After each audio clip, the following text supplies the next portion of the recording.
What do you know about Islam? Maybe that the word comes from the Arabic root Salema, meaning peace, purity, obedience, and submission. Maybe you know it's the fastest growing world religion. Maybe you know it's the center of study for millions in the United States and a trending topic on social media everywhere. In today's edition of the Hauger History Podcast, we separate hype from fiction and discuss some of the origins of Islam for middle school students. This podcast was requested on Twitter at Teacher2Teacher and Jessica Gilbert. Bandwidth for the Hauger History Podcast graciously donated by Podbean.com.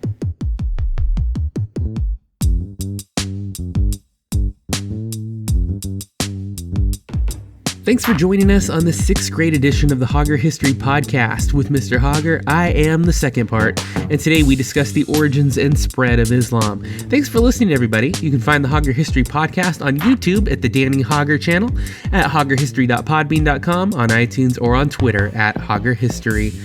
Islam began on the Arabian Peninsula and spread outward.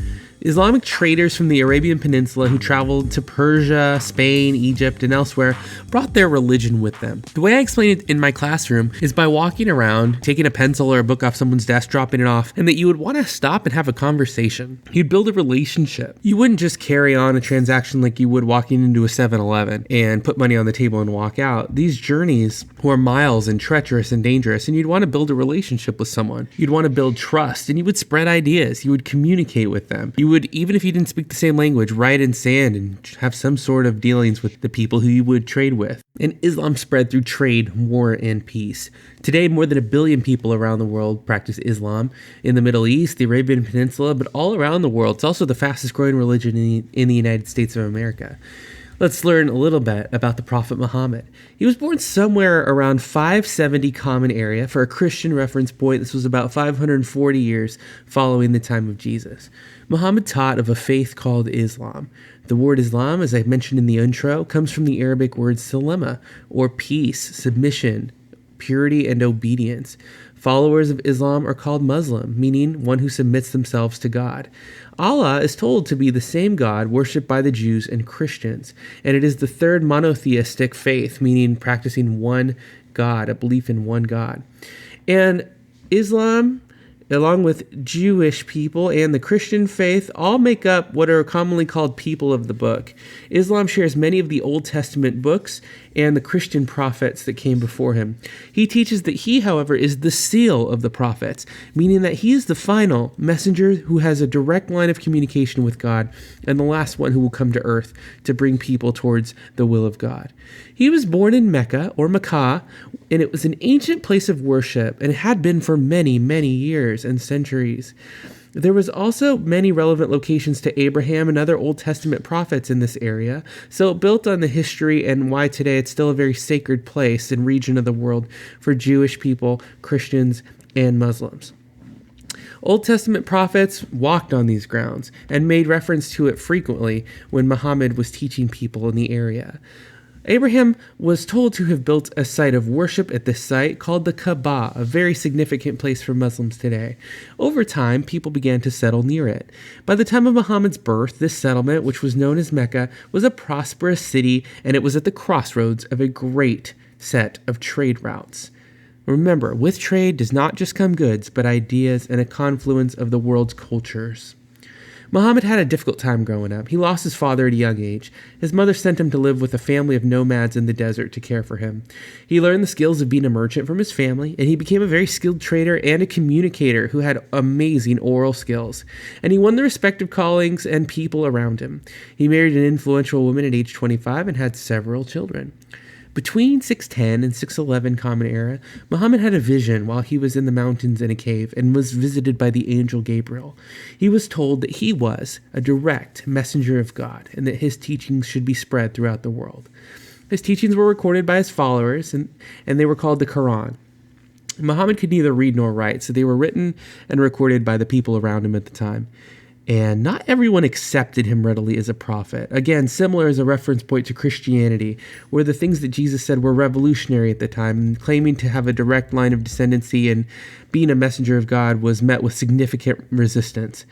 The ideals he spoke of, though, charity, peace, and generosity, won a lot of people over. And as Muhammad continued to travel and teach about his faith, he also led an army that would eventually remove all the previous idols from other faiths and worships that were taking place in Mecca. And he did so without battle. And after finding loyalty from other clans, after he'd gone out and built friendships and relationships, they were appreciative of his message, and he began to unify people under Islam. Muhammad died shortly after making that final visit, and there was disagreement over who should continue to lead the faith. Abu Bakr, the chosen caliph, which was a word meaning Muslim ruler, Bakr used military force and converted much of the Arabian Peninsula to Islam. Most Muslims, called Sunnis, supported the line of the caliphate, the leaders that were chosen in the line of succession between them as the true leaders of Islam. But a split came when the Shia Muslims believed that the true leadership could only come from the bloodline of Muhammad, and that it should be carried on through his daughter, Fatima, and that those line of people should be acknowledged as the true leaders of the faith. Regardless, many people came to worship and make pilgrimage to the Kaaba. In fact, it still occurs today, and it's one of the 5 pillars of Islam that if you're able to, you should travel to the Kaaba and pay tribute there and pray there. So it still occurs, and after Muhammad's call to faith and his diligent work, which was challenged by many, the Kaaba became a center of Islamic worship, and it still is today. Islam spread very well, especially in different periods of time, through the Middle East, through North Africa, Asia, and now modern day, nearly every country in the world. The similarities from some faiths before it is that Jewish people, the Christian faith, and Islamic people all celebrate a monotheistic religion. They trace their origins to the prophet Abraham. They also include scriptures like Adam and scriptural figures Moses, the Torah, the New Testament, and they thought all of these holy books came from God. But the difference are that Muslims believe that the Quran contains God's final revelations, again calling Muhammad the seal, the final prophet. The Quran is Islam's sacred book. It's considered to be the words of God.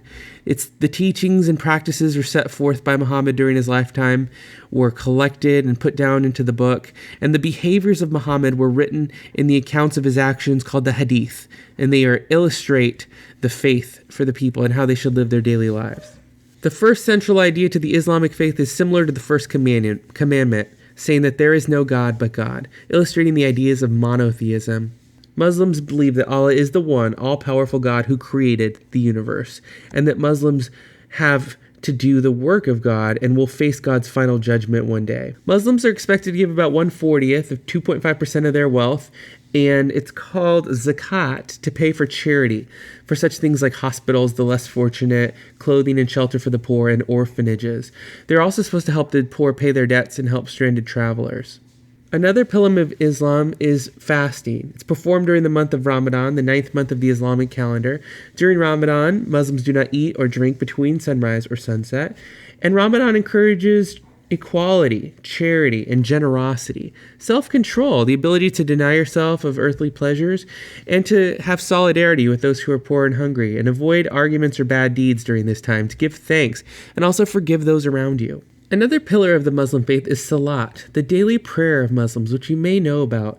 Religious discipline is important to the faith, and Muslims pray 5 times a day wherever they are. It's preferable to pray in a mosque, but you might know that business places and many places where there is a large concentrations of Muslims will actually stop and have a call to prayer. You pray in the direction of Mecca, and there's often a ritual of washing of hands, face, and arms, and feet. There are often recited verses from the Quran, and they are kneeling before God during their prayer. Most observant Muslims dress in simple white clothing and visit the Kaaba once in your lifetime if you are able. They circle the Kaaba 7 times, a ritual outlined in the Quran, travel all over the area, and often visit Mount Arafat, a significant place for Muslims. You may have heard the word jihad, which means to strive, and you may have heard my baby crying in the background just now. Jihad meant physical struggle that's important for spiritual reasons, and it tells Muslims to protect themselves and the things that they hold true, the Quran, the values that they live by, and to protect themselves from those who would want to harm those beliefs. It encourages Muslims to strive to respond positively to personal challenges as well as worldly challenges. And Islamic law guides Muslims on certain actions, what's discouraged, what's forbidden, like alcohol or mind-altering substances. And it was developed by caliphs and scholars who used the Quran and the Sunnah to solve problems that arose after Muhammad's death. In a way similar the way countries have laws that they change or constitutions that they revise or amend to make fitting changes for modern challenges. And that is just a cursory and summary and admittedly middle schoolish overview overview of the Islam faith, I would encourage you to do further research,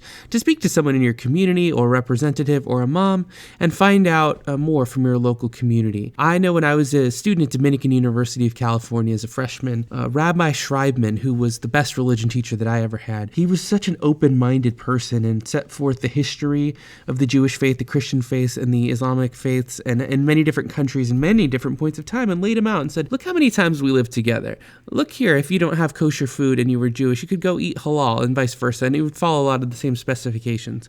Look how we all share the Old Testament and believe all these prayers and prophets. And I think it was a great sign of unity for me then to realize, to be open-minded towards the world, and people are born into many traditions, and whatever rules you live by, whether it be Eastern faiths, Western faiths, or just regular morality, if it guides you to be a good person, live a good life, and treat your neighbor well, and be nice to the community, and try to make a better world here on earth, I think that's great. So that's just a little bit of an overview of Islam and how it spread. It's so important to us in modern day because more and more people, predicted to be 1/3 of the population by the year 2050, will be Islamic, and it's good to be respectful and understanding of the people and world around us. And I hope you appreciate it and will be respectful as well.